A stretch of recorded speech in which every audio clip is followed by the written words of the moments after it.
It's the last time I have to do the intro. Oh, I'm kind of sad. But not sad enough to say, hey, what's up, everybody? Welcome to the show. This is episode 12. This is it. This is the last episode. It was always going to be the last episode of Analysis Complete, our Mothership role-playing game, actual play podcast. All of those words mean that we're just trying to use a RPG system to improvise a really cool fucking story. And tonight we see if we stick the landing with episode 12, the season finale. I'm joined, as always, this season with Gail, the lovely Gail, playing Dr. Freya Locke. David, who is Elgon III, previously known as Castor. He didn't die, though, unlike our new friend, Reedon, who's joined us now for 3 months of games. I have friends that I have had for years that have not played as many hours of games with me as you have, Reedon. It's like we're brothers. It's been a great time, honestly. People always say, like, I had a great time at your table, or, like, I enjoyed playing with you, but, like, this is one of those times where, like, I really fucking mean it. I always look forward to Tuesdays for 2 reasons. For Taco Tuesday, and for some Mothership with Jae, Gail, and David. It's been a hell of a sandbox, and it's been a hell of a play group to enjoy the sandbox with. I would never say I had fun at your table. I would say I've got to go. So even if you did have fun at the table? Even if I did, I'd be like, I got to go. It's been real. It's been real. We had some good times and some other times. Got another table to go sit at. See you there. No, it's been great. Thank you, Reedon. Thank you, David. Yeah, thank you guys. So nuts. We can't congratulate ourselves just yet because we could really biff it. No, we should definitely congratulate ourselves now. According to my clock, we have an hour and 56 minutes to try and fuck this up. And last time I checked, we were close. We're in everybody's in a situation. The party is split. Jay's favorite. It's the best. Anybody who says they don't like splitting the party are lame as hell. Just lame ass people who don't like fun. You know, get out of your comfort zone. Go out of depth. And split that party. We should just rename ourselves Split the Party, not out of Split the Party. No, I don't like that. Okay. I don't like it. We're not going to do that. All right. What's up, everybody? This is the raw recording session. I'm going to get through this as quickly as I can because we have so much to get done. I'm totally afraid we're not going to get it done. This is the raw recording session that you're watching. We edit this down and we put in sound effects and ambience and music, all that stuff, and then we put it in a podcast form, audio form, and you can listen to it at Spotify, Apple Podcasts, or wherever it is you like to get your podcast fix, like Stitcher, Pocket Cast. I'm a Spotify guy. I keep it simple. But if you're not into that, you can watch our pretty faces right here on YouTube or on Twitch when we stream it on the weekends. But yeah, if you want to see what that's like, check it out. Man, I'm so afraid to get started because then that means it's ending. Okay. Last time we met, I'm going to breeze through this real quick. Dr. Freya Locke, George Asper, and Rook went into the laboratory where they were creating clones, of which Dr. Freya Locke and George Asper are clones, and their original bodies are in this laboratory. The original Dr. Freya Locke, the original George Asper, the original Melanie Devontes, who the clone of which died in episode 8. You guys remember that episode? It was wild. You all started to go into, you all went into the laboratory looking to confront your maker and free the original crew members of the Ballista who have been trapped here for 270 something days. Meanwhile, Elgon, along with the original Captain Wakefield and the original Cassidy Garland, sees a ship that is owned by Quest Gin, which is not the company that sent you all on this trip. It's a rival company in this space race who has ties to Elgon and ties to Dr. Freya Locke. Not good ties. Not necessarily good ties. And after a very tense situation, one of their military members did a little scan on Captain Wakefield and realized that he had been corrupted with something. They didn't know exactly what. Elgon knew because it was Dr. Freya Locke's weird clone blood that he poured into an open wound of Captain Wakefield, thinking it might be like a miracle elixir that could save his life. And instead, it got him murdered because these people don't want to fuck around with any kind of weird anomaly. Your med scan better come up all aces. 100. So, anyways, Captain Wakefield dies. Cassidy Garland flips the fuck out and buries a knife in this guy's throat. And Elgon critically succeeds at smashing the head of the other android that came with this soldier, this mercenary, and the two of them hop on an ATV and start racing out of there. Which way are they going? They're going not to the Ballista, not to the Haven, not to this other ship. They are going north, back to the lab, where Dr. Freya Locke and Rook and George Asper are currently dealing with two threats. Rook is dealing with a Mega Rook, a cloned version of himself that is like 8 feet tall and hung like just a horse. So it's confirmed. Because Rook had questions about that. Jesus. That was one of my questions for the Q&A. Full head of hair. He's got a full mane of hair. God damn it! Cloning has gone too far. Everything you always wanted. So calves, beautiful calves.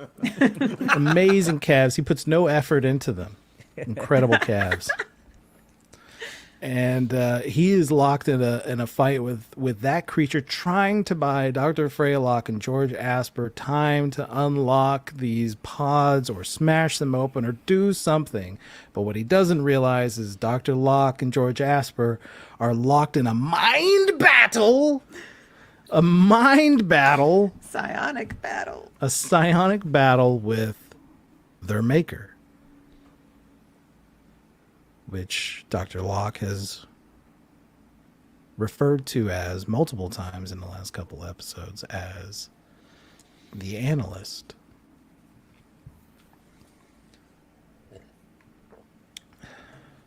We're going to start, and this is really important because timing-wise, I reviewed the tape and I did some math with distances on the map. And it's possible that Elgon and Cassidy, with this semi-automatic weapon that she has, can make it to the lab if they ride their ass off on this ATV. It may not be in time to save our friends here, but they're going to meet tonight, for sure. Well, not for sure, which is why we're starting with David. ATV. Yeah, I mean, because currently Elgon is racing down this rocky terrain. Cassidy Garland sitting on the back. She is looking over her shoulder with this semi-automatic rifle, this assault rifle, and she is looking as you all have a pretty sizable head start on the other two riders who are coming from their ship, the Quest Gen ship. The sun is hanging low in the sky, creating this red atmosphere. And you're trying to get as quickly as you can back to your friends. Back to Dr. Freya Locke, who you recently confessed that you were in love with. Sitting in one arm, you have the helmet of the mercenary that Cassidy Garland killed out of revenge for the death of Captain Wakefield. They're moving fast, and you don't know how long this head start is going to last. Can I already see that these ATVs are following us? Yep. Headlights are coming on. Okay. You can see them in the distance, trailing behind you. Where's the audio in this? Like, would I have to put the helmet on in order to hear what they're saying, potentially? Yeah. Yeah, it would be easier to put it on. It's, yeah, you would. Okay. Yeah. I will try and put it on, see if it fits over my metal tank of a head. All right, it does. Okay. And yeah, obviously I'll just be listening for any chatter from them. Okay. You can hear on the speaker, you can hear a couple of voices saying the android went crazy. And one of the other Ballista crew flipped out. But they're riding north away from the haven. So you know they have an idea of where the haven is. And you know that that they're talking about you. And that these two riders on the ATV, on their ATVs, have been given permission to pursue you.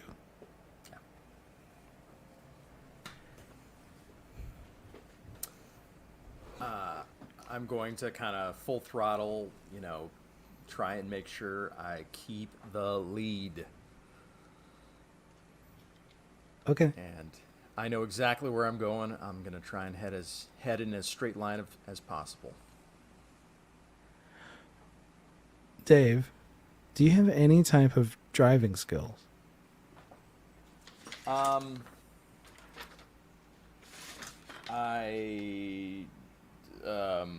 No. No. I have computer skills, I know we kind of said that he did have, everyone kind of had piloting skills when it came to the Ballista, so I don't know if that would help him, but it's not one of his trained skills or anything. To keep this thing on course, I'm going to have you to try and do the quickest way possible. I'll let you use computers. Okay. Because you're like mathematically trying to. Right. Well, I also have mathematics, so yes. Oh, yeah, you do. Okay, well, you can do that too. You're trying to coordinate this, triangulate your position and get it. That hypotenuse perfectly, yeah. Yeah, math. That stuff. Yeah. Whatever you said. Sounds good. Sure. So do I get computers and mathematics, or just computers? They don't stack. It's whatever whichever one's the highest is what you get. So it's like what, a plus 15 or something? Yeah, to my intellect. Yes, sir. Okay. All right. That is a 30. which is a success. Sweet. All right. Let's see how my guys do.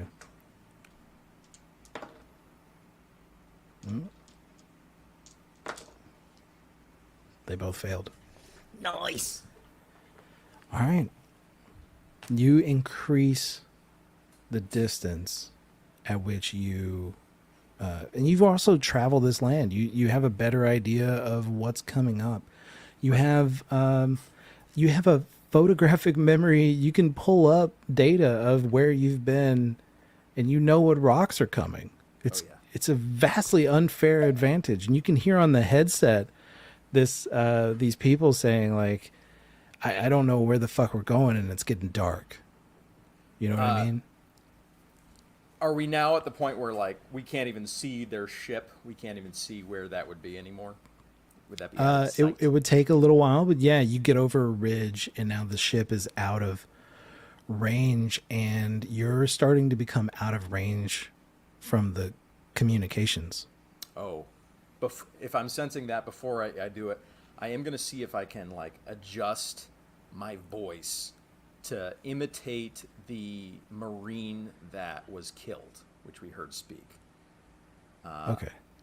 And is that something that Elgon and his would be able to do potentially? Is imitate that voice as best he can? Yeah, I'm glad you brought this up before, and I've decided that you definitely have to. I wanna just add. Yeah. I think they're very aware that guy's dead.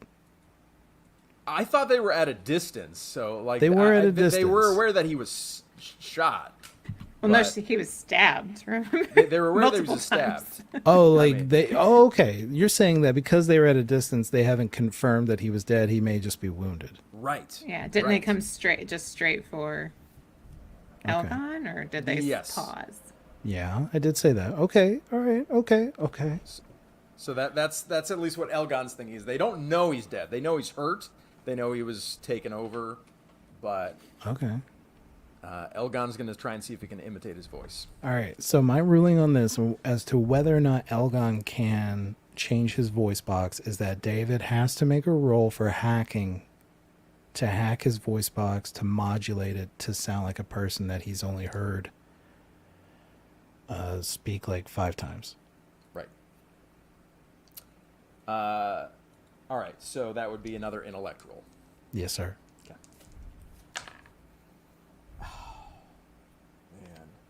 That is an 88, which is a critical failure. Oh, wow. Critical. I like picture him trying to like record what he heard and trying to take those words and put them in a certain order, and it just doesn't work. You want me to still say what I was going to say, even though I'm critically failing at doing it? Yeah. No. No? Okay. You realize it's not coming out right. Okay. Because it's a critical fail. Before you even get a chance to, you're like trying to figure it out. Like, what did that guy fucking sound like? Can I just distort my voice enough and make it crack so that they're like, I think that was the guy. Like, and you're trying to figure it out, and then you hear them say, "Come back, something's wrong." And they're like, "What?" And they were like, "The body, it's moving." Oh. And then it cuts out. What? Oh my gosh. Oh my gosh. I wasn't going to do it, but you critically failed. Yeah. So I had to do something fun. Oh my god. Man. Okay. Wakefield lives. While that's happening, Rook, you've gotten a little bit of poop knocked out of you by Mega You. And you were trapped in a corner, still with a spear. You previously tried to cut one of these tapestries, these strange tapestries from the wall, hoping to create a blindfold of sorts for this monster to give yourself a little bit more time. But Time is about to run out, my friend.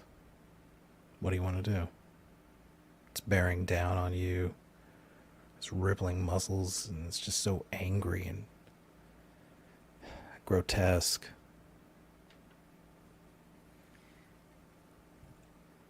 Feeling that I'm about to face death for the second time, or so I think. Rook isn't really in a place to kind of sit there and 1v1 this monstrosity. So, still holding the spear. And just knowing his surroundings, he can't like go through, he like considered going through the foot and like, you know, nailing it to the floor, but I don't think that's gonna, the floor is like made out of like, you know, solid material. It's not like earth or anything like that. So he's just gonna run back towards where he thinks Dr. Locke and Dr. Asper are. Okay. Still holding the spear. Yeah. Do you think, you know, you just said something that I thought was really interesting, talking about thinking about death for the second time. Do you think, because Elgon, Castor, he told you how the fake you died,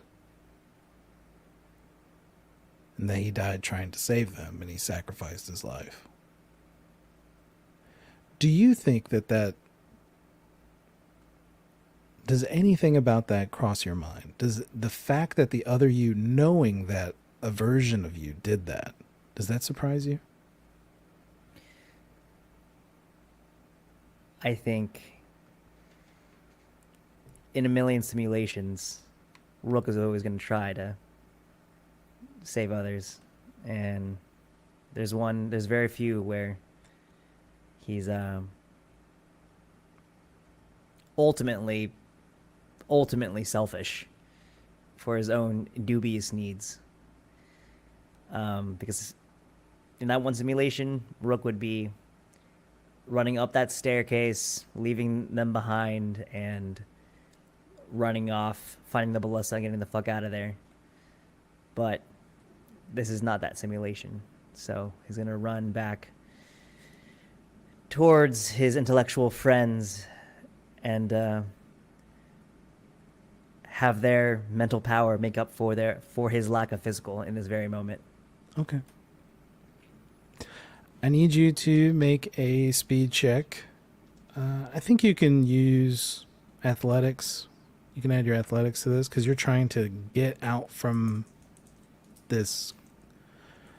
You're trying to duck past this creature who is trying to herd you in.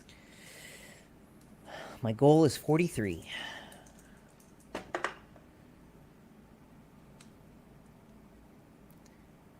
Nintendo 64.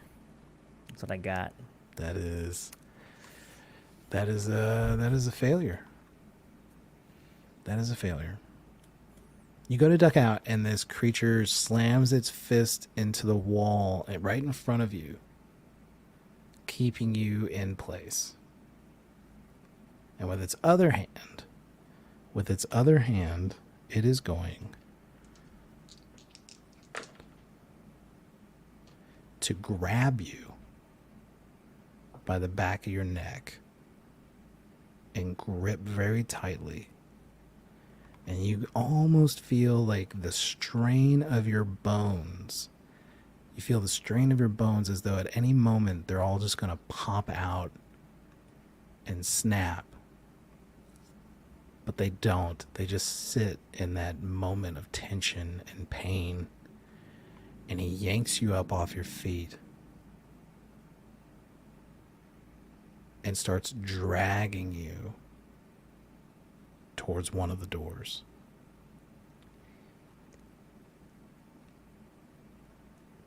All the while, Rook is blood-curdling scream as he's trying to just take his hands to kind of like claw at the one hand that is carrying him. Yeah, he's for the first time in a while, Rook is beginning to sob a little bit as he feels like he's about to actually face death. Reading. What's your hit point situation looking like right now? We're at 9 HP You're at 9. at our final wound. And your final wound.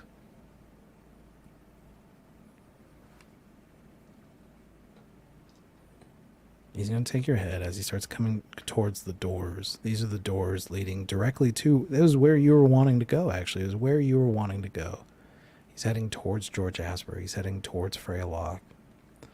But as he starts getting close to these doors, he's going to take your head. He's going to slam it into the frame of the door.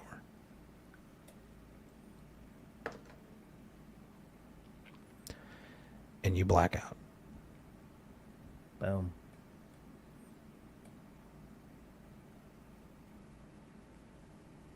Dr. Freya Locke, we'll get back to what happened to Rook in a moment.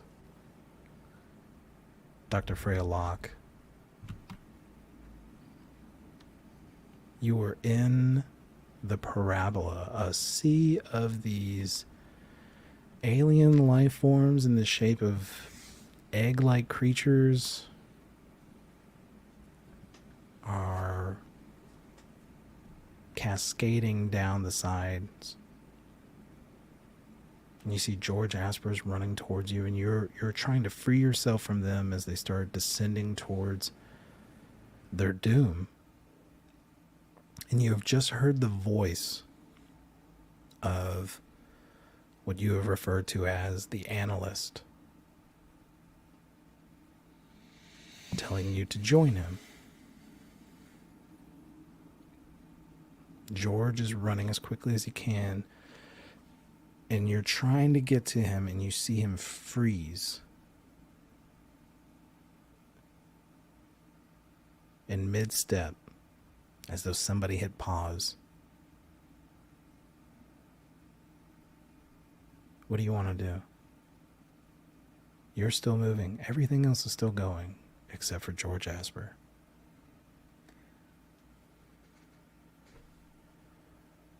George is the only one that's paused. Yeah, that's right. I say in my mind, are you the one that made me? And you hear the answer. Like music.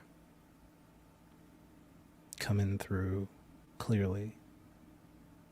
Yes.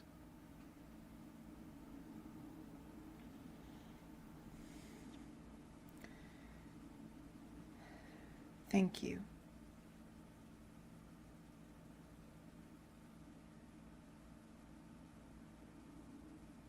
Thank you.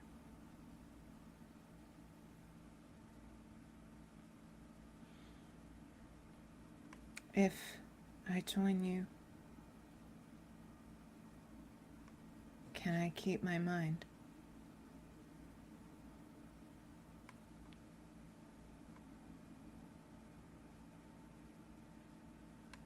Yes.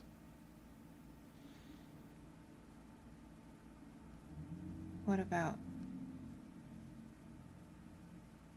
my brother? That is the doctor's decision.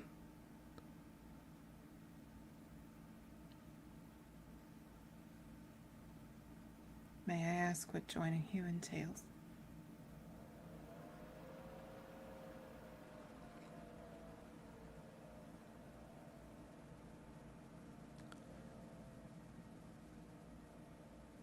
Everlasting love.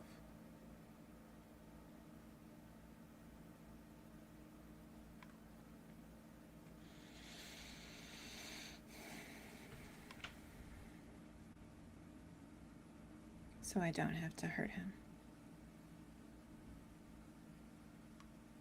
No.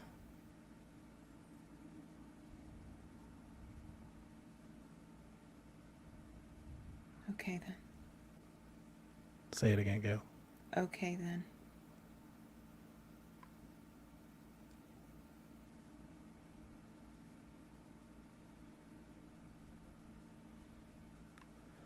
And as I say that,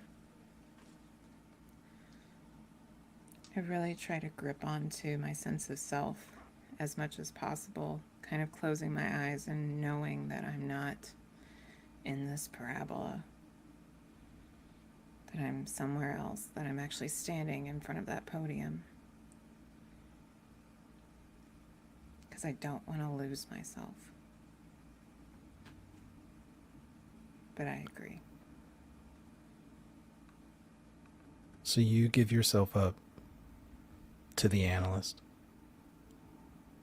Yes. All right.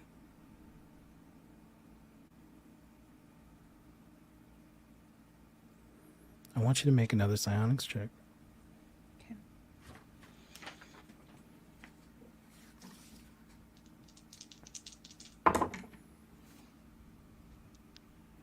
I succeed. 12. You're able to retain and shield everything about you, your entire experiences. You're not able to get back the things that you know you've lost. You know there's pieces of you missing. Vague shadows of what was Dr. Freya Locke. And you come to, and you see the giant hulking creature that was the clone of Rook. And you see it setting an unconscious Rook into one of the pods. He looks beat up. His breathing is very faint. He sets him in the pod and closes the door.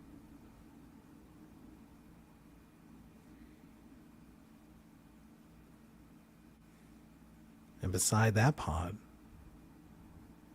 you see George Asper. I don't know if George Asper would make the same deal. So, David, I think George Asper's odds of accepting this deal are 70-30 against it. Okay. David, could you roll a D100? And if you can get above a 70, he's going to take the deal. All right. Otherwise, he's going to say no. That's a 12. Second 12. For a different reason. What was the other 12? I succeeded on my psionics. That was your psionic roll, right? Yeah. Oh, so he got 12. All right. Yeah. So, yep. You see George in a heap on the ground. I go to him and is his heart beating? Is he breathing? You go to him, you turn him over, and he is dead.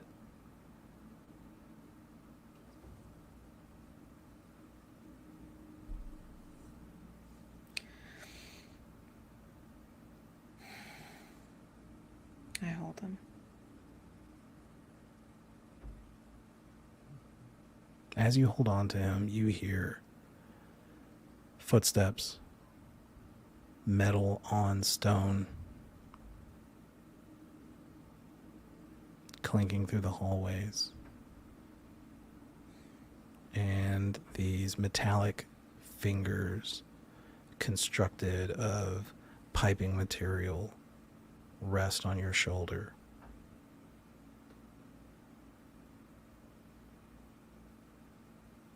You look up and you see this robot. You can see gears moving in its chest, and this crystalline visor that has about the spot where one would have eyes.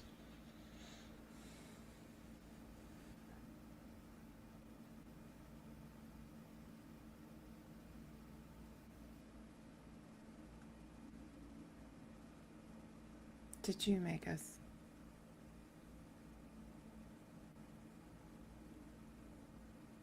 It holds out its hand for you to take. I take its hand. You feel these metal fingers wrap around the back of your hand. They're warm.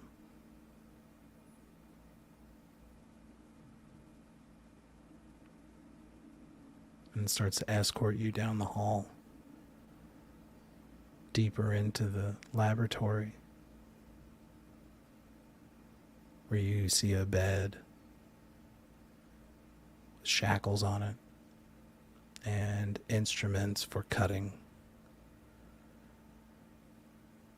tubes, incubation tubes, and boxes where you can see this gelatin material with a baby inside.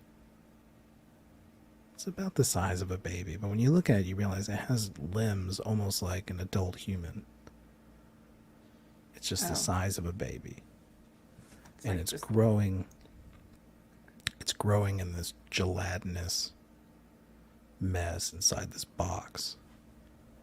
Can I tell who it is? There's only one black member of the crew. Oh, that's George, right? It would be George Asper, yeah.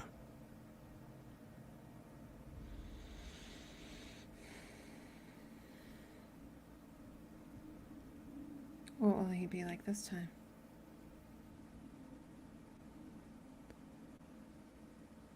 You hear a voice in your head. You see the robot start to light up.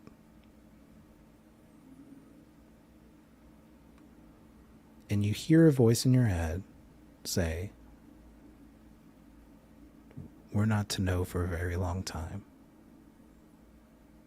But hopefully, he will descend on their planet like an angel." What kind of angel? That's up to him. That is the will we give him. That was the will that we had given you. But your journey was cut short.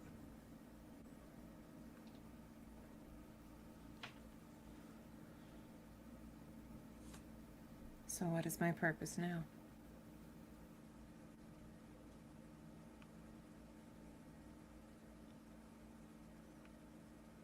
To protect us.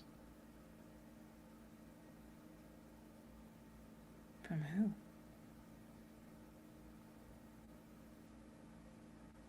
Devils that look to tear down the gates of heaven.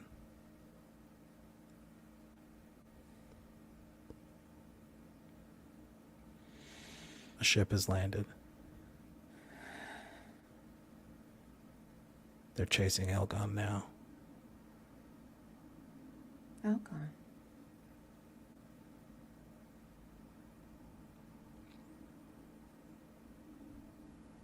Is he okay? And you can hear this whirring and these beeps. He'll be here soon.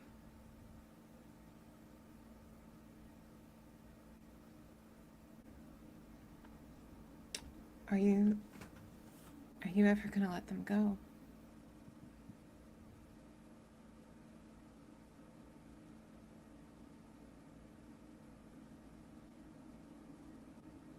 Not until my analysis is complete.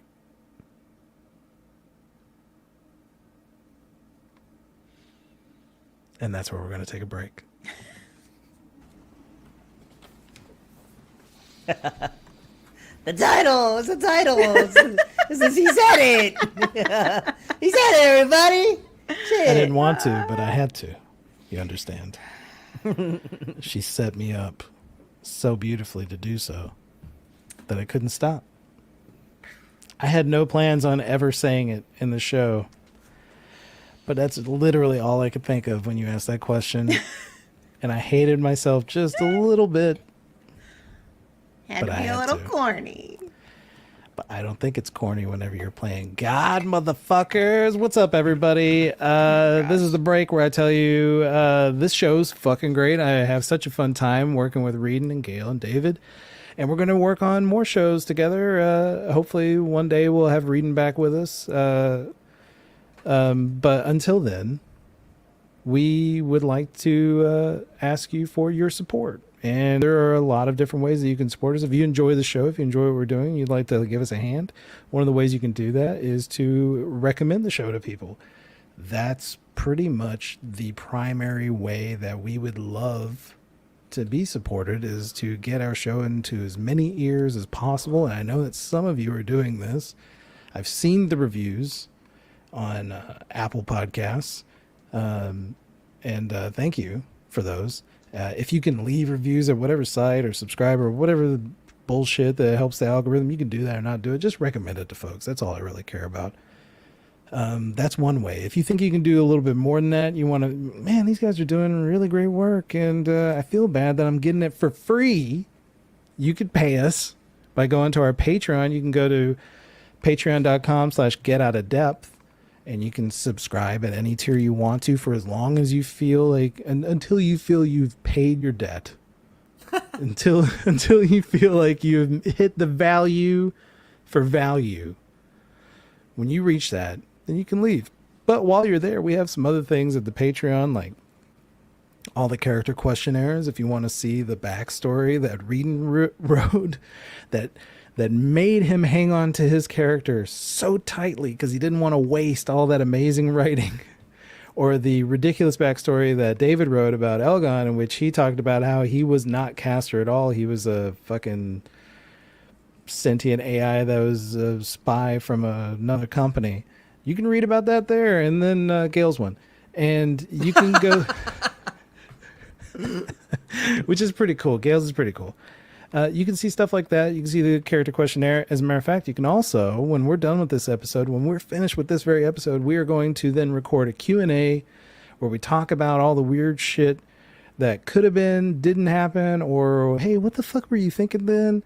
We're going to ask those questions, and that is going to be exclusive for Patreon subscribers. You can watch that video there. We already have one from our last season, Hackaway Heights. It's available to patrons, and people who are patrons also get to ask questions for the Q&A. They get to submit questions that we'll try to answer the best we can. So that's all at patreon.com/getoutofdepth. Gail's got on the crawler right there, like a classy. It's like we're a professional outfit almost. Almost. But never will be. Other than that, if you're really interested in, like, what the fuck is Quest Gen? What is Pantadine? Who is Nigel? You know, why did David keep talking about Nigel for like 2 episodes? If you want to learn about all that stuff, you can go to our World Anvil world building and learn about our Waves Beyond Limit, which is our in-game world that I plan on sprinkling throughout all of our games in the future. In subtle ways and not so subtle ways. And you can check that out, read some cool articles and world lore if you're into that kind of thing. I know some people are just like, just give me the goods. Just give me the entertainment. That's all I want. But if you like a little bit more stuff on the side. David, are you a lore reader? You like the little additional, the supplemental material? Oh yeah, I love me some lore. I certainly went on World Anvil before this started just to like eat up all the little tasty tidbits that you put out there. So if you're like David and you like, if you like flavorful world building tidbits like David does, and you want to eat them all up, you can check out our World Anvil page, the link down in the deed below. Gail, I think I hit it all, right? Did I get it? If you want to get in contact with us, you can find us on social media, or you can just go to our website, getoutofdepth.com, hit the little email icon. You can send us an email. Some of you have sent me emails, and I've been very honored to have even gotten any kind of correspondence, and I'm glad that you all felt comfortable enough to reach out to a stranger and ask them some questions about the show. No, this is not based on Unmodule. I wrote it. And you're going to publish it on Patreon. I'm gonna put my notes up there. All right. I don't know if it'll be useful to anybody. And now we're going to announce season 3 and season 4. No, we're not, are we? We're doing that later. Not right now, but All right. if you go to our Twitter page after this goes up, it will be there. You can see season 3 and season 4 cover art and titles and what games we're playing. By the time you see this video, it'll already be up there. Okay. Yeah, That's it.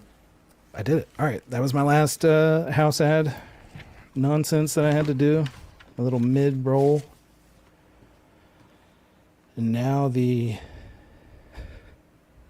shocking conclusion to analysis complete.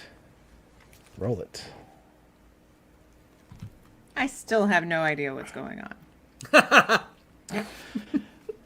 Gail, what are the 3 tenets of a Mothership game?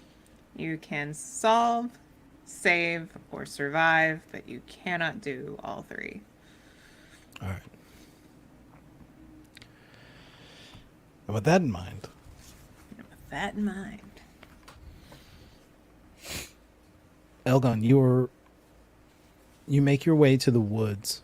It's going to be a little bit harder to maneuver this ATV through the forest because of the way the cypress tree roots are. But you've maneuvered yourself in a position where it's going to take a short trek through here to get to the lab. You don't know if they're going to come back for you.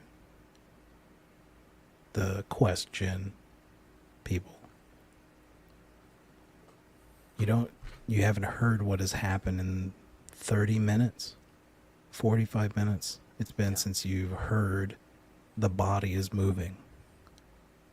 Yeah. On the radio. Cassidy Garland is shaking.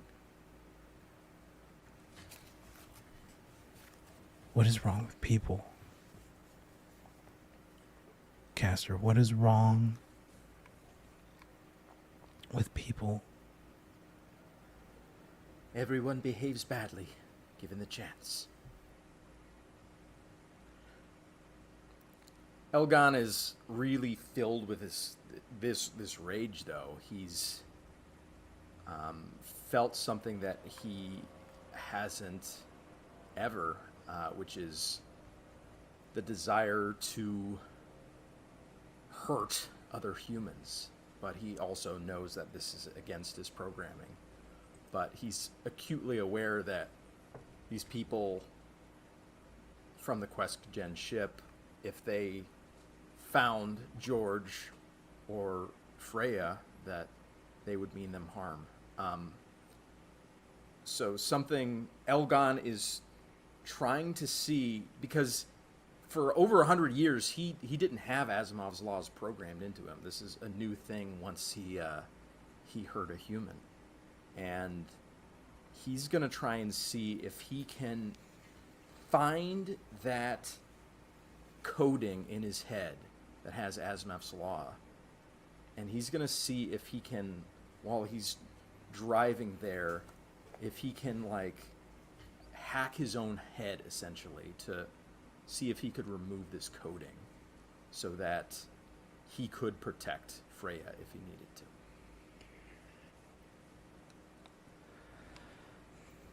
Dave, you're very sneaky, very crafty. And it's such a good idea, I'm surprised you waited this long. All right. You're going through, I imagine the cyberspace of your mind to be very similar to cyberspace in the seminal cyberpunk film Hackers when they're on the internet. Mm-hmm. And you're going through this kaleidoscope of colors and acid burn fonts, trying to find the code for Asimov's law because you know it was grafted into you. So maybe there's a backdoor. Maybe it wasn't done well. Maybe your father left a little backdoor for you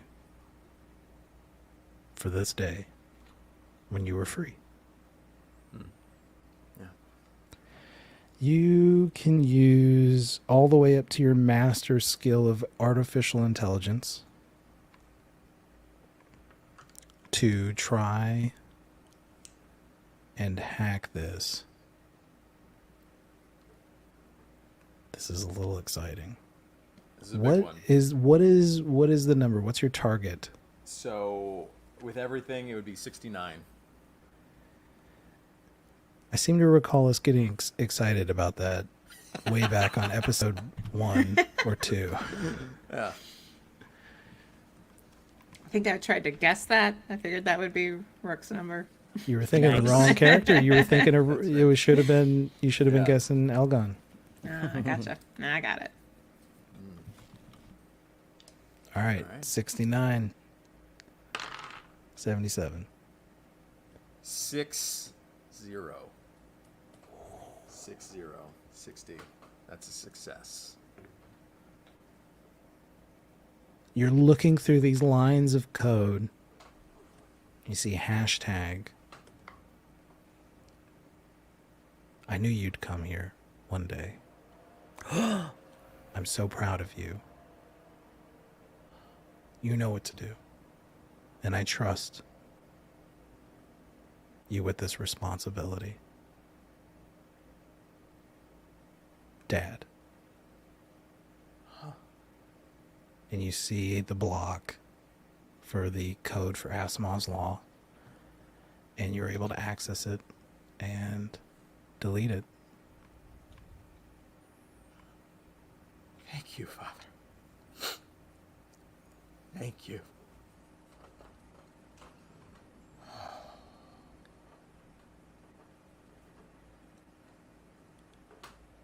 Cassidy Garland is waving her hands in front of your face. How long since you shut down? Are you okay? Do you need to do a support system? Like, are you starting to get a little wonky? No. I'm better than ever, Cass. And you shoot her. No, I'm just... Judo chop! No, that's a... 5-finger punch. I'm better than ever. Smash her face. I'm better than ever. I would like to argue for a strength roll on her larynx.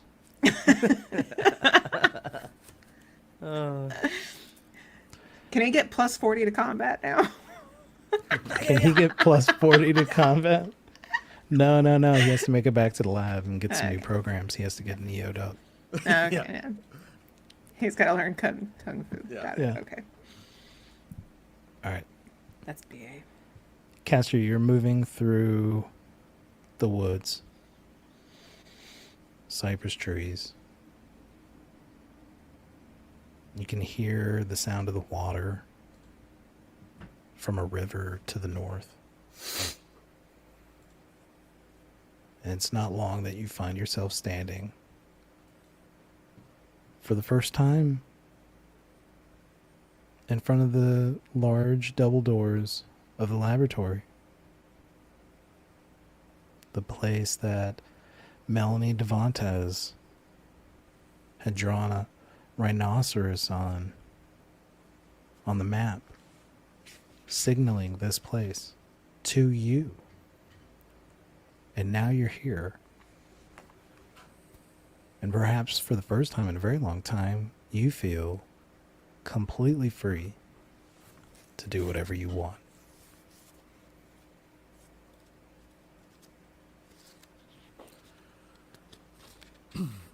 Cassidy Garland says to you, "What are we doing?" I'm going in, Cass. But Make no mistake, this place can either be our sanctuary or it can be our tomb, and I'm not sure which one it is.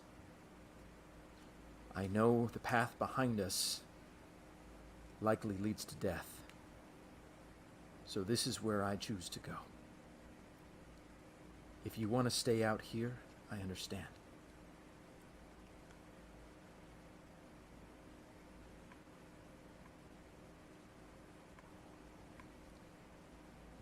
The other clones and Rook, they should already be here, They right? should. Yes.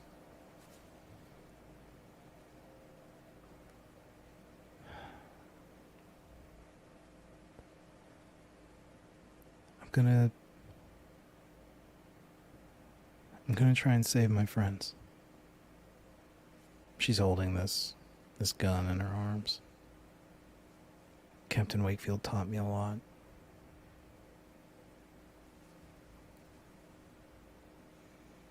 Yes. No one should live their life in a tank. I will help you if I can. Thanks, Castor.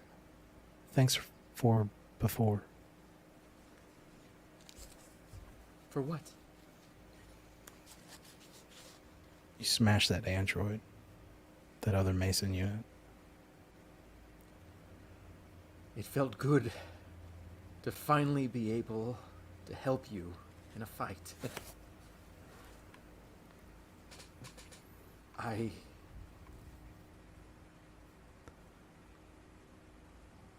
just want us all to survive. Okay.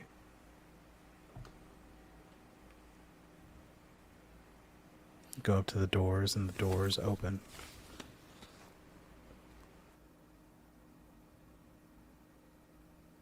Dr. Freya Locke. You and this robot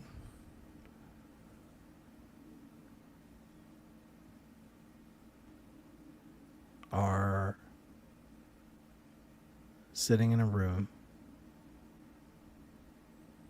when you hear the sound of footsteps in a hallway.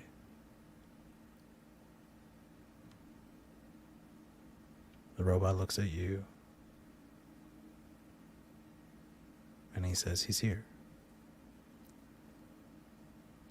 Now that he's here, what do you want to do? Go see him. And he gestures, this robot gestures to the door for you to go freely. You won't hurt him, right? I know you could. I could. But it's not up to me.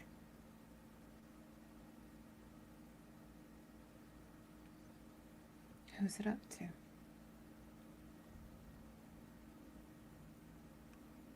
I want him to say it. It's up to you. Okay. Then no. No what? What are you saying now, Gail?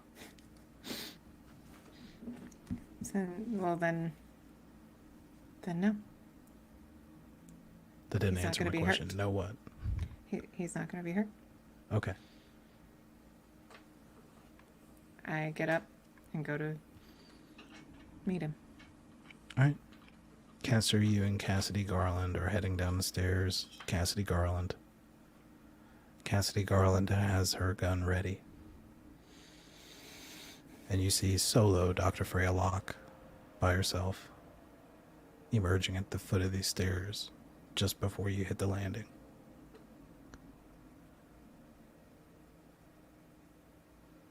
Cass, Elgon. You're okay. You're safe. I'm safe. What is this place?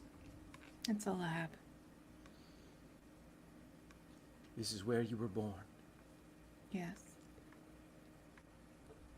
This is where Cass was imprisoned. George is dead. What happened? He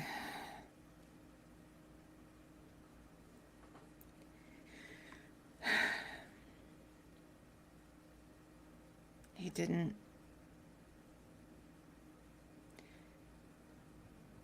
He didn't want to stop fighting. But you stopped fighting? I did. I hoped that George wouldn't die, though. Rook's inside. And Jay, while I'm talking, I'm also using my psionics. I'm searching in my mind for Mega Rook. Yeah. I'm specifically not wanting him to do anything. Okay. So you're trying to see if you can, like, make him go to sleep? Yeah. All right, try to give me a psionics roll. All right. It's a 41, I believe, is what your target is. 39! Oh, that's a success. While you're talking, you're searching for Mega Rook. And he is sitting in a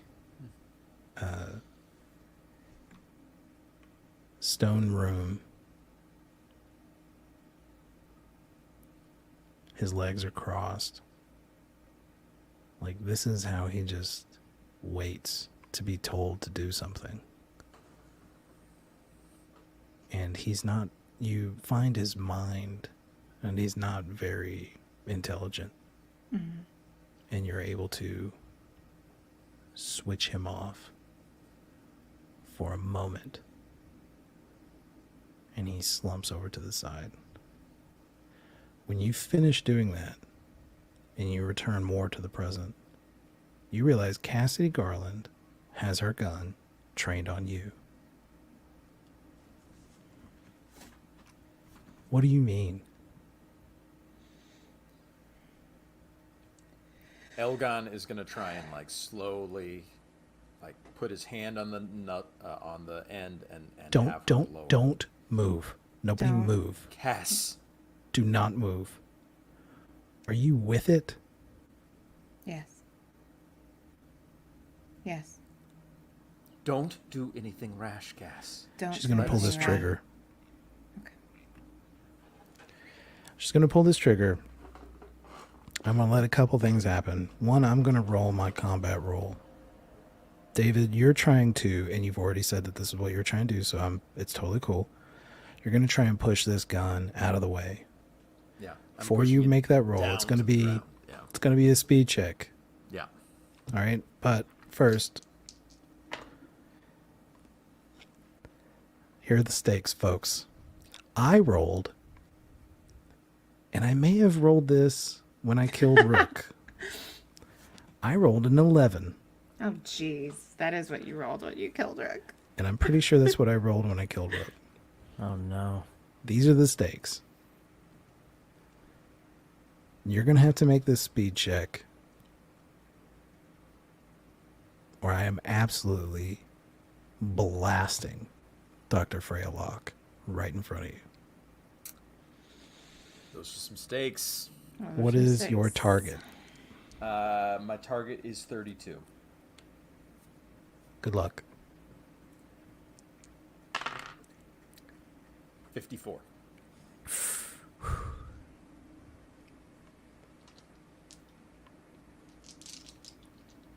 Gail, how's your hit point situation? I was going to ask if he succeeded, if whether or not I had healed up since my psychic damage in our mind fight, but I have 7 hit points left.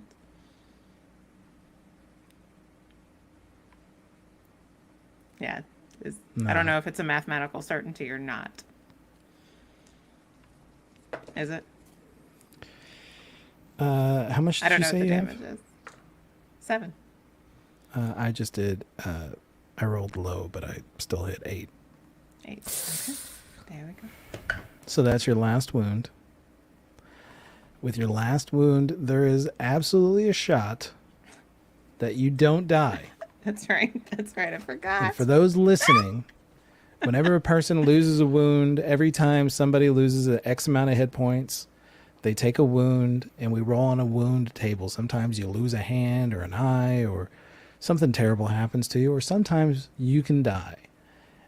Even on your first wound. If you have 2 wounds, you might even die on your first wound. But Gail is on her very last wound, and when you're on your final wound, you roll on a very specific table, the final wound table.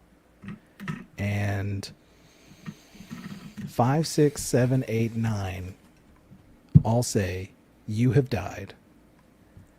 So Gail has to roll between a 0, 1, 2, 3, or 4.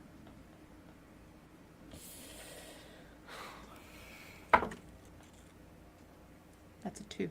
Whoa! You get shot and you fly backwards. And according to the chart, you are comatose. You hit the ground and you feel your mind, using your psionic abilities, protect yourself. You shut everything down to just the minimal amount of effort to keep living. Do I only have so many rounds? I know that that's part of the table, No, but there's I don't no know if rounds. that's on too. You're just comatose now, so just somebody's going to have to fix you. And I'm the doctor, darn it. That's right. Okay. No, Elgon. there's an analyst there. He knows some stuff. We'll see.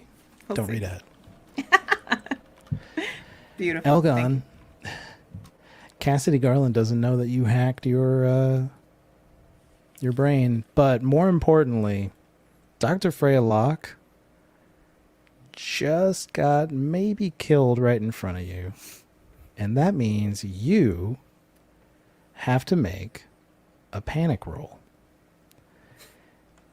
And I believe you've failed a couple times today. Oh, I did. I have not been adding stress, but that would definitely put me at 20.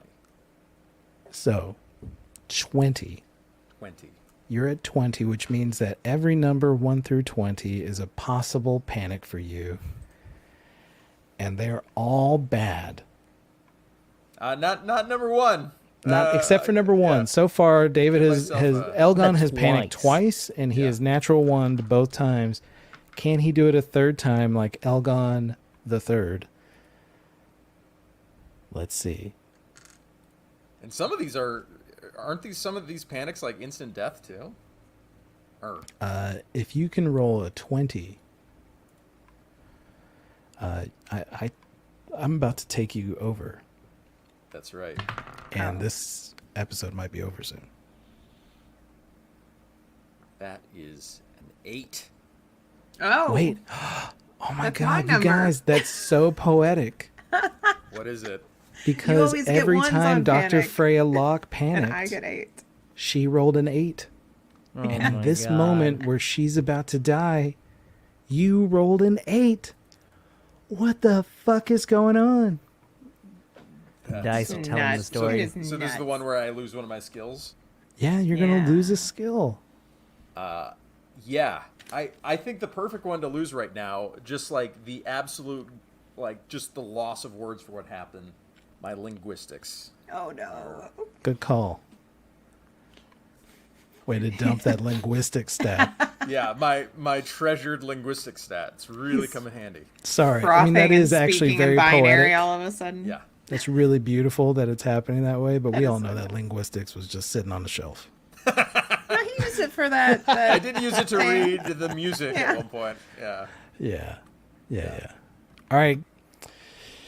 Okay. You're in a panic, my friend. You don't know what to say, but you see that Dr. Freya Locke is bleeding out on the ground. Let me screenshot that picture of Gail that she just made. And done. And what do you want to do? It's your turn, Elgon. You didn't react fast enough with the 54. Elgon is going to rush to Dr. Locke. Okay. While looking back at Cassidy with just like, if you could have like, just like hate in robot eyes, he is giving her the dirtiest stare of just betrayal. If your face could move, if your face could make other Yes. expressions, it would be Yes. so mean. It would If be he had so mean. separate Oh. segmented eyebrows, they would be Yeah. going inwards You towards purposefully the nose. make dents in your forehead so it furrows your brow. And she is running towards the pod room. Yep.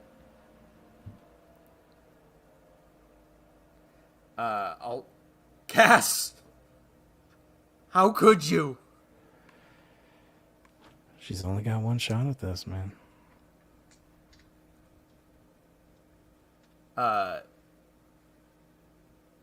When I look into Dr. Locke's eyes, is there anything? Is there... Faint. She's still alive. You can see just shallow breathing. Dr. Locke. Freya. Where's the creator? Where is he? If there's anyone Here. that can save you. And while that's happening, Rook, the glass of your pod shatters. You hear a gunshot happen. And this blue liquid is draining out. And you see Cassidy Garland with a semi-automatic rifle. And she reaches through the broken glass, grabs a hold of your face, and says, "All right, you crazy motherfucker, we only got one shot." Yes. I love you. Okay. Okay. And she Yeah. just goes, "Jesus Christ." She gives you this gun. And you're able to, she like helps you pull you over this shattered glass. It rips. The creature had put you in the pod in the jumpsuit that you were given yesterday. And there's rips in it now. And you've got one hit point.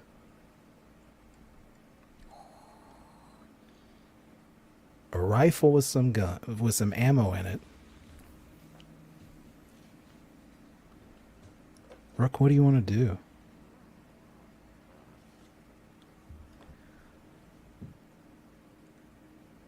Cass, one shot. I need to know something. What? Anything that moves is not with us. Oh.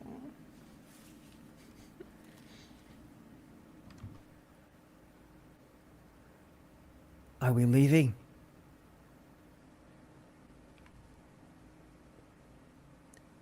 She's gonna say, "Yeah. Yeah. Just help me get the rest of them out. Kill them all." I wipe the slime off of my face to kind of tidy myself up a little bit. Am I just shooting it, or do I hit it with the butt of the rifle, or Kill them all. no? The you know, Dr. Locke here in the pod. Oh, yeah. Melanie. I just shot it. Okay. Sure. I tried to aim away from your face. Cass has had a day.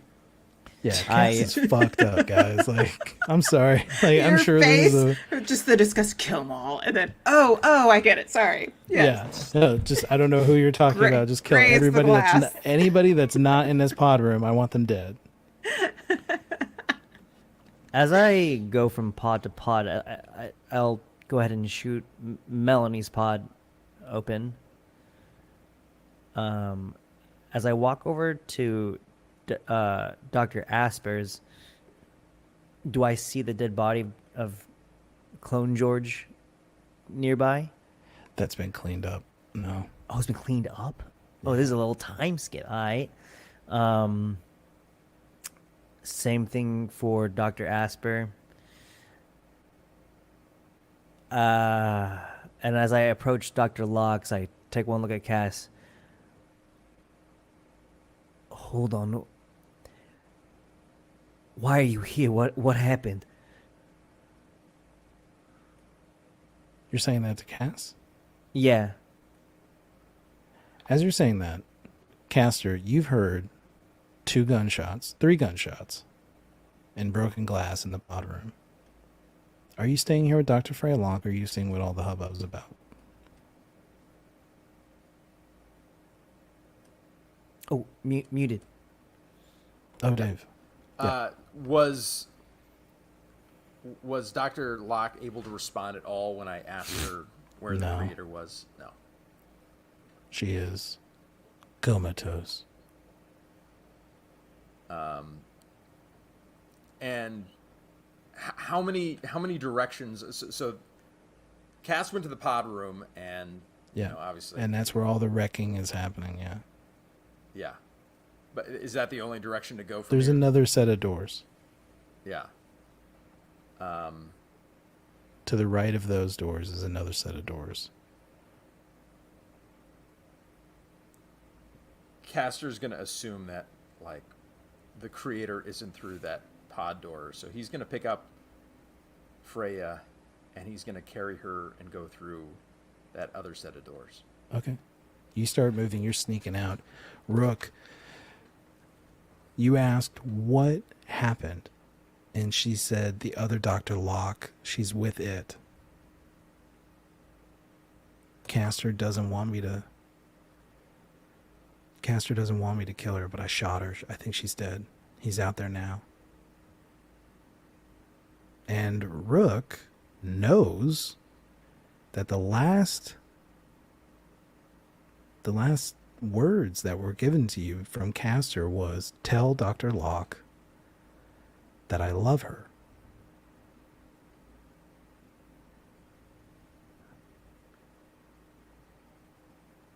Which you didn't do. But you do know that. It's better that you didn't. She says he's out there. He's probably not happy. We may need to shut him down.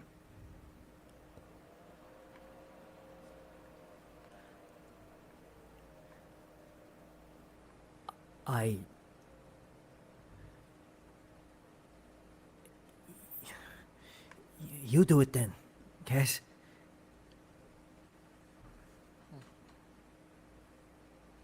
What? Why me? This is what you do.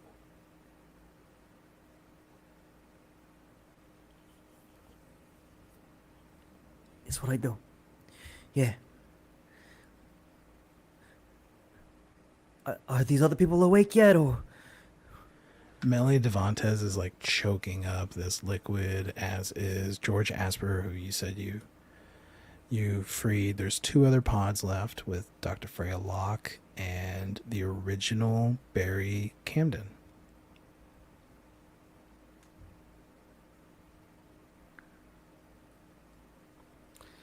I walk over to. I shoot open Dr. Locke, and then I shoot open Barry's thing, just doing it all, using the butt of the rifle to kind of help pry Yeah. away the outside perimeter glass. Yeah. All the while, Rook's gaze is towards the floor, just kind of in disbelief at what's happening, and at a crossroads, really just kind of being at what is the supposed will of Cass for now.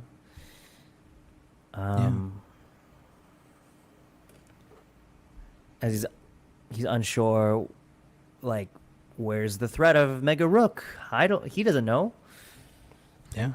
I am Still just got a in headache. a little bit of a stupor because I thought when I blacked out, I thought I was done. I thought that was death. And I'm back in hell once more. So.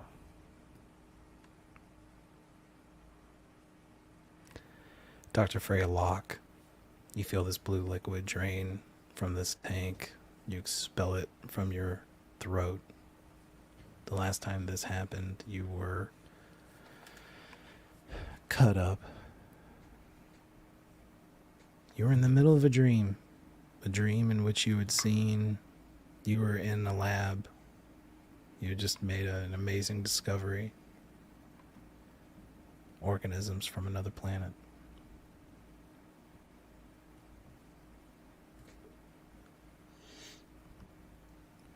You see Rook, who looks in terrible shape. You see Cassidy Garland, who looks even worse. And you see a very wet Melanie Devontes and a very wet George Asper, Barry Camden, as they're all sprawled out, trying to wake themselves up from this stupor. What do I look like? Like, are we also naked? Yeah, everybody's Okay. naked. It's like, well, dang it. What is Darn it. going on? Hank Hill style. Dang it. What? Do I remember how we even got here? Like, I remember. You do remember the nightmare Being of taken. what's kind of been happening to you. Yeah. As they bring you in and out, you remember these like weird surgeries and this robot with this crystal visor eye. Where's the robot? That's a good question, Gail.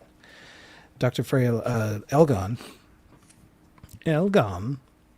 you enter this room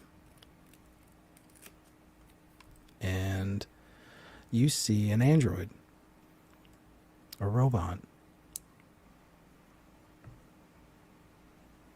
It looks ancient, like it's using some kind of old technology to move, and yet the way the gears are situated and the way the joints are made, it still feels beyond comprehension. It is both ancient and beyond current understanding.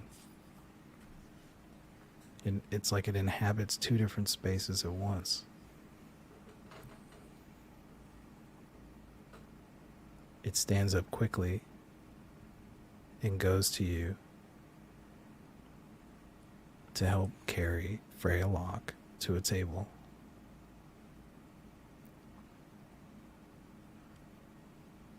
Are you him? Are you the creator? It turns to you.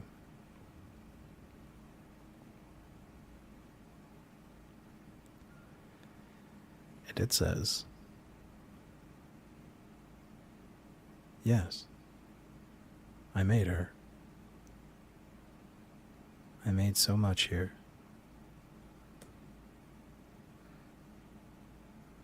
I need you to save her. And not just any Freya Locke. I need you to save this Freya Locke.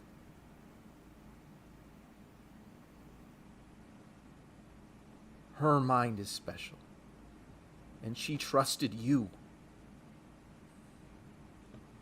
Please help me. And I'll do whatever you want."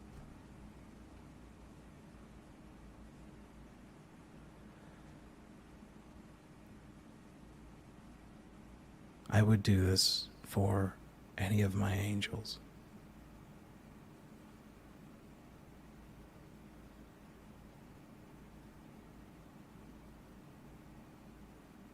Do you have free will?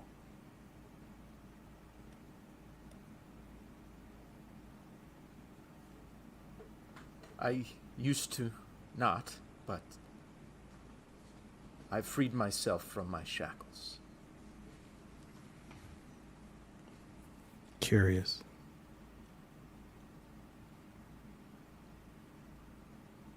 Paradoxical, even.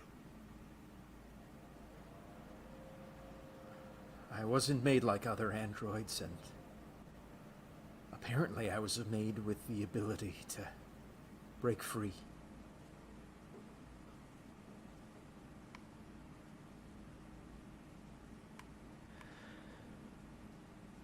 They're going to come for me.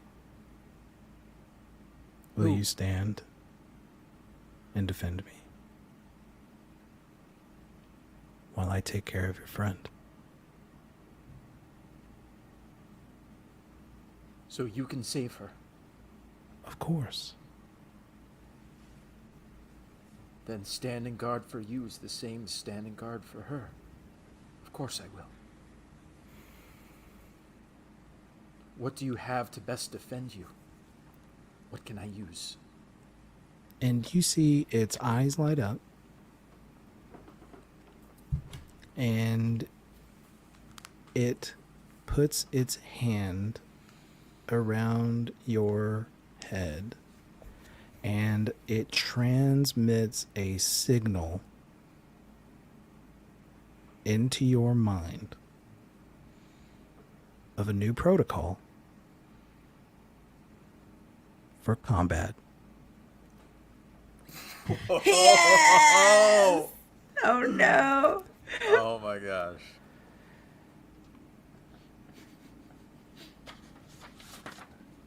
You're now You know kung fu. going to add Oh my god. 30 points to your combat stat. Oh my gosh. Wow. Okay. It was a 14 before, so it's now 44. 44. It's now like a coin flip. Yeah, All right. Okay. I like those odds. Yeah. I'll take it. And then you see him. Do I also potentially get any like training in that? Like, would I have? Basic military, you can have that stat. I can have like hand-to-hand combat or military training. Let's call it hand-to-hand combat. You can have that. Okay. So that's a, well, It's plus 15. that's a plus 15 instead of a Sure. plus 10. All right. Mega sure. Okay. Playing fair. All right. Yeah. Just don't get into hand-to-hand combat with him. But you don't know that. I And don't then know. then you see this robot, and it starts transmitting a signal. And Dr. Freya Locke, the original Rook, Cassidy Garland, somebody just woke up. No, I put him to sleep. No. Shoot. Okay, I tried, Rook. I tried. Who woke up? Mega Rook. Mega Rook just woke up. Mega Rook woke up. But you guys got time before it gets here. You don't know that, but We don't know that. Well, do we know that? Or are you No. saying like we hear footsteps? You said to us. That's why I was like, boom, boom, boom, boom. I'm I'd telling like- the audience, Mega Rook woke up. Oh, okay. I'd like to think that during this whole scene with the creator and Elgon in the other room right next to them, Rook, finally getting his wits about him, looks over at Cass. Get our people ready to go. Are there any clothes? I'll Wolf. finish the job. And he's gonna go ahead and, load the rifle, get it primed, Yeah. and walk out the door. Yeah. Go down into the main lobby where they were prior. Yeah. Having it ready. Doesn't see them. and then turns back around and then heads towards the pair of doors they went in. And before you do, Elgon opens the doors. And Elgon, you see Rook with a gun, the same gun that put down your Dr. Freya Locke. And you stand face to face.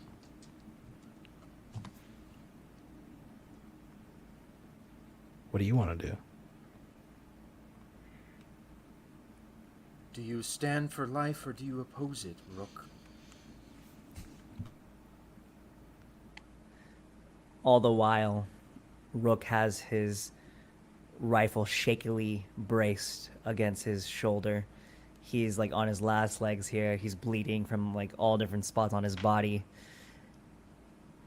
You can see that he's like sweating profusely. And as you say that, Elgon, he begins to tear up a little, and you see it in his eyes that like what he is doing is the lowest he's become so far. I stand for... Good. So do I. I stand for life. Yeah. Stand with me and protect Dr. Locke. Or leave on the ATV with the friends. I care not. But Cass killed Freya. I just aim to save her. Rook looks into the room, and what does he see beyond Elgon? You see that robot that was working on you earlier yesterday, and it is currently doing something to the abdomen of Dr. Freya Locke, this clone.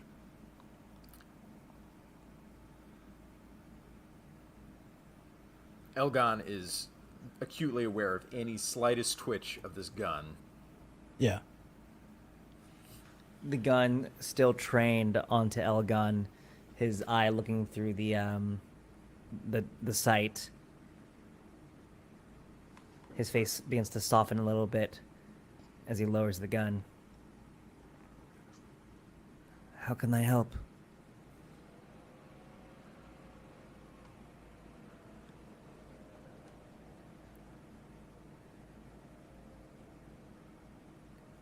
How can I help,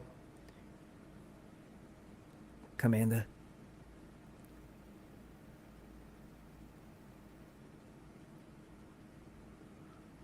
Would you kill Cass for me?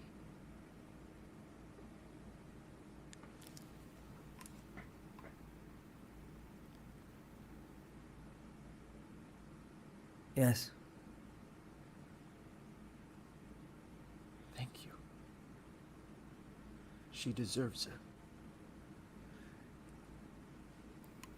I look down at the rifle in my hands.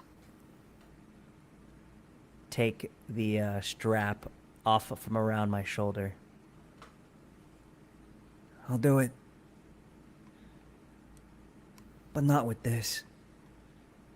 As I hand Elgon the rifle.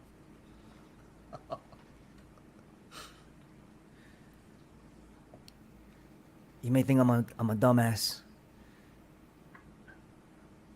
But you ever read any Shakespeare? I've read a couple.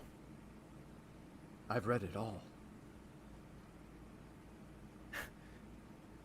Rook chuckles to himself, turns around, begins to make his way out the door, and as he looks back at Elgon, my favorite's Othello, and begins to walk his way back out towards the other room. You walk out this door without the gun. And you look to your right and you see Cassidy Garland leading a group from the Ballista, the original crew members of the Ballista. and they start making their way towards the stairs, and she turns and looks back and sees you without the gun, sees Castor with the gun. What do you want to do? As I started the first combat against a foreign threat, I'm gonna do the same with Rook's muse. And I'm going to dive towards her and try to tackle her to the ground.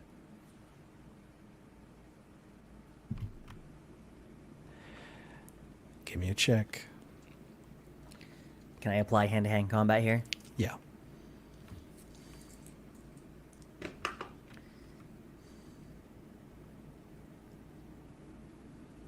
That is a success with an 18. All right. Dr. Freya Locke, OG Dr. Freya Locke, and the rest of the Ballista crew, you are running, and you see Cassidy turn and stop, and then she is tackled by Rook, and they hit the floor. Rook, I think you only have one wound left. 1 wound left, 1 HP, correct? So you will deal a wound, one hit point of damage to her, plus we'll give you a D5. So roll a D10 divided by 2. 4. All right. So 4 plus 1 is 5 total. You do 5 hit points of damage to her. You do 5 hit points of damage to her. She hits the ground. I'm and gonna Rook go dive for her. is on top of her. And Dr. Locke, you stop, and you and George and Barry Camden and Melanie Devontes, the original crew members of the Ballista, turn around, and you see not just this Rook, but the large, hulking monster of a Rook approaching fast behind you. Come on, we gotta go. Come on, get off of her. Rook, what are you doing? He is clearly trying to kill her. As Rook's hands are tracing, scrambling, trying to fight her hands as they are trying to go for her neck. So, Dr. Locke, are you going to stay here with her and try to stop this military-trained soldier, and try not to get beat up by this monster? Or are you going to make a break for the stairs? I am going to... I would like to use what I know of from my biology abilities to know where to get pressure points to... You'd still have to, and we're still talking about a combat roll regardless. I know, but can I add to it? No, I can't let you add, like, You've done biology. it before. No, I let you figure out, like, give you an idea of what's going on, but it's still going to come down to...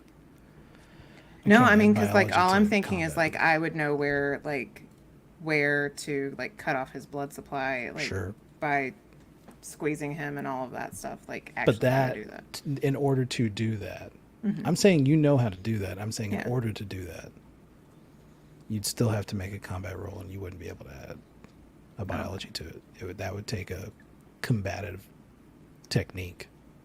Okay. And So I biology can't do doesn't. combat and zoology. Biology okay. doesn't teach that.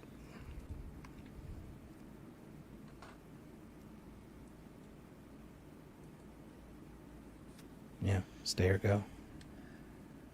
I was gonna say other Freya Locke has the tranquilizer. No, I have to get it's more just like I just have to get him off of her and like pull him along to run away.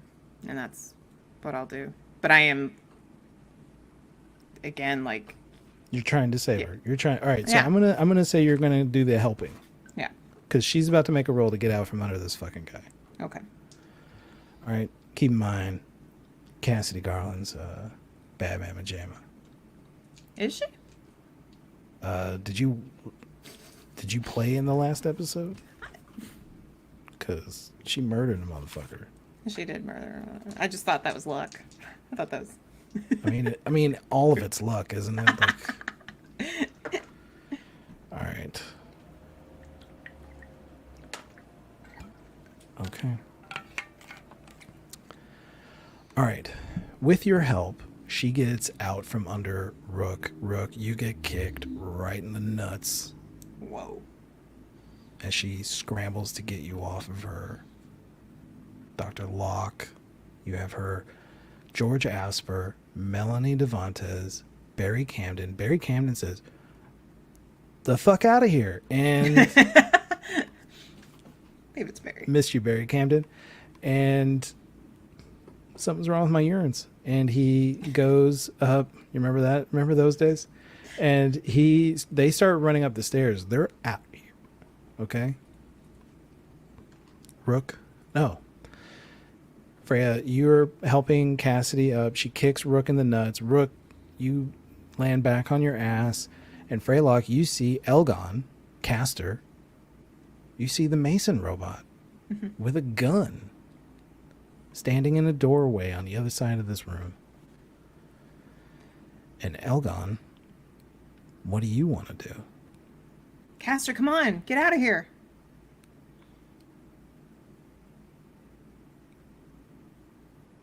You're on mute. Dave. It's so intense. Yeah. I'm protecting you, Dr. Locke. Please. I know okay. you not know why, but please trust me. Please walk away. Okay, be safe. Come on, you two. And I'm like dragging, trying to get to the stairs because I'm scared of this thing. All right. I'm going to make a... All right. My monster is very slow, and he takes a swing at Barry Camden, who ducks out of the way and scrambles up the stairs. Scrambles up the stairs. And Melanie Devontes, George Asper, they're moving up the stairs. Dr. Locke, if you're going to book it, I need you to make a speed check. I'm great at those. Yeah, I know you're I've very made fast. all of my speed rolls. And by all, I mean none. This whole game. Is this the day? Is this the episode, guys? No, it's not. That's a 73. All right. One of these Freyas has got to die, says Jay. Barry Camden's going up the stairs, and he turns around and he goes, "Doc, come on." And he's looking down the stairs, and you get 3 steps up the stairs, and then this monster's hand comes and grabs you Oh, God. by the head. You see its fingers come down over your eyes, and it yanks you back so that you go back first, upside down on top of these stairs. Look. I'm having Attack on Titan flashbacks. Yep. I just critted a game. Oh, no. Wait, how many hit points does this Freya have? The original. Full? Headphones. Yeah, sure. Okay. Why not? All right. It's not gonna matter, Gail.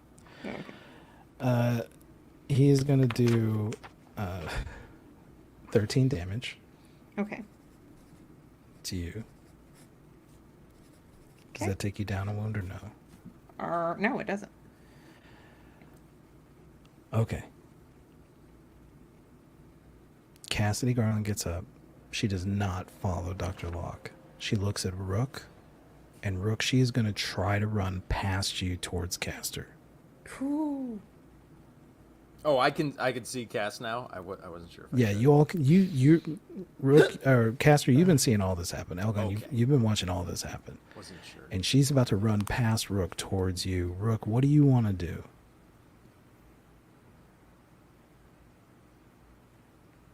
Oh, I can have like a reaction here, like a, like a little attack of opportunity. It's not so much an attack of opportunity as I'm giving you your turn. This is your turn, and I'm telling you what is happening so you can react to what is happening. so you can assess a situation and make an action.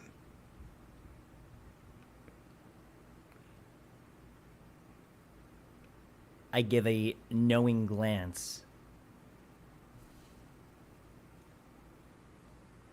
to Elgon.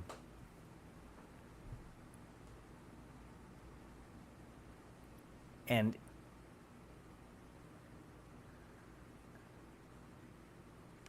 in my mind, in this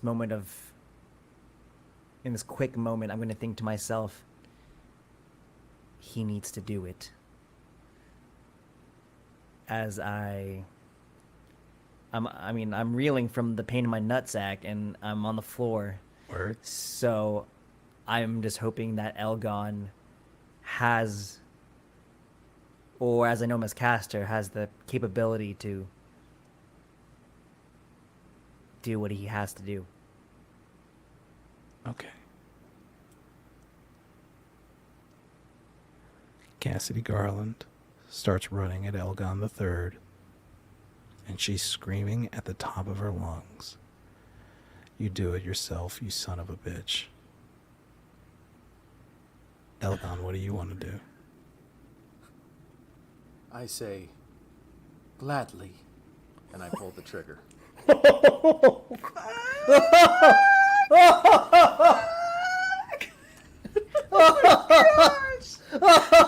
did we get here? Did you know this was how the show was going to go when we started, ladies and gentlemen? Oh, fuck. Because I didn't.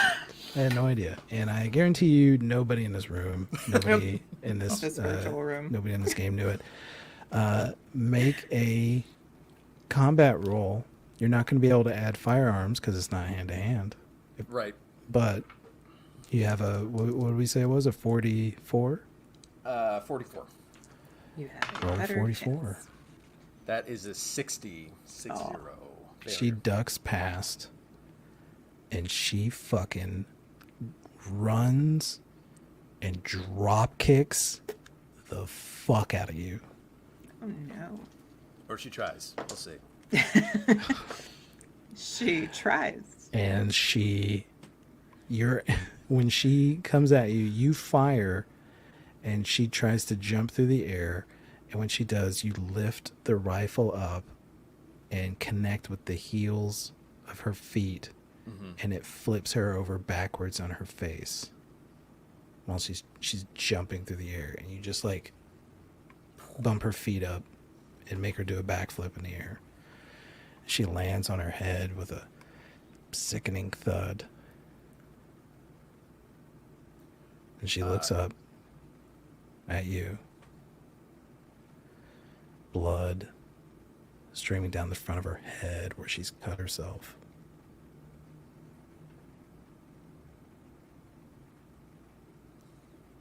We shouldn't have come here.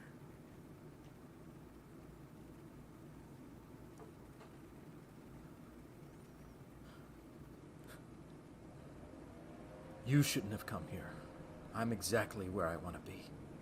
And Elgon tries to punch through her, essentially, on the ground.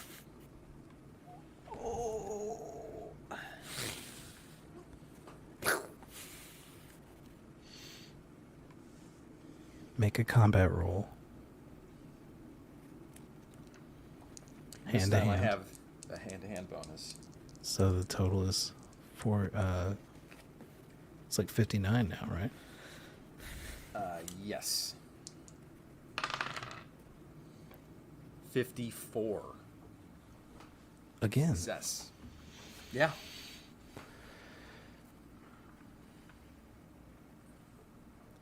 You kill Cassidy Garland.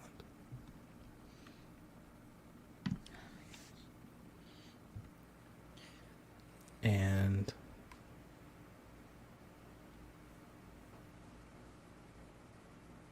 you watch as the clone of Rook drags the original Freya Locke back to the pods. and the other crew members of the Ballista scurry up the stairs, naked and afraid,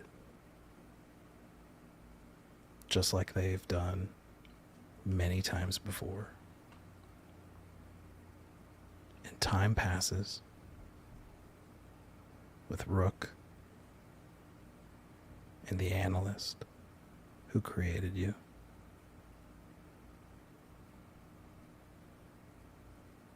And eventually the Dr. Freya Locke that you fell in love with.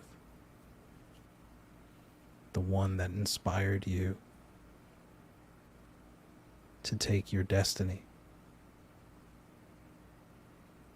to unlock your free will, is mended. And you all serve as angels to this analyst. And over time,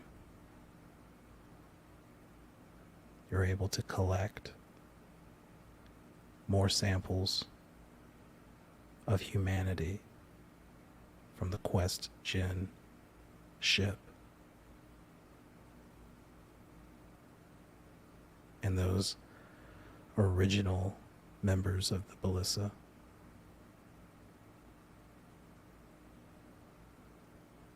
to try and build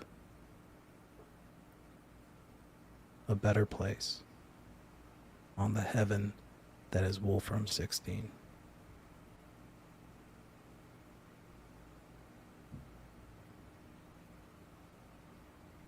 The last scene we see is this new form of humanity sitting at the foot of the throne of the analyst,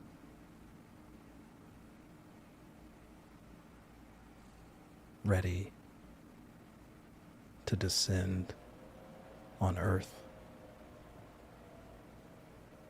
like the good little sunbeams they are. The end.